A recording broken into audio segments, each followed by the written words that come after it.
Rayadurgam coordinator central store committee chairman గా బాధ్యతలు స్వీకరిస్తున్న పూజారి శివప్రసాద్ రాయదుర్గం పట్టణంలోని cooperative central store society committee chairman గా రాయదుర్గం సీనియర్ తెలుగుదేశం పార్టీ నాయకుడు పూజారి శివప్రసాద్ నియమితులయ్యారు. ఈ మేరకు సోమవారం వ్యవసాయ శాఖ స్పెషల్ చీఫ్ సెక్రటరీ ఉత్తర్వులు జారీ చేశారని వారు పేర్కొన్నారు. చైర్మన్ తో పాటు కమిటీ సభ్యులు శెట్టి కృష్ణమూర్తి, సతీష్ నియమితులైనట్లు వారు పేర్కొన్నారు.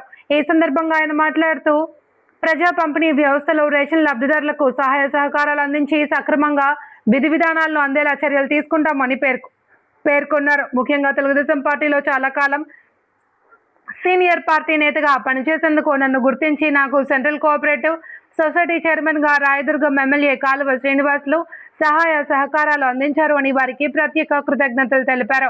అలాగే నాపై నమ్మకం ఉంచి నాకు ఈ బాధ్యతలు అందించిన ముఖ్యమంత్రి నారా చంద్రబాబు నాయుడికి ప్రత్యేక కృతజ్ఞతలు తెలియజేస్తున్నాము అని తెలిపారు. ఈ కార్యక్రమంలో Indian gas Krishna cement Srinivasulu, tailor Krishnappa, Kallem తిప్పేస్వామితో పాటు తదితరులు పాల్గొన్నారు.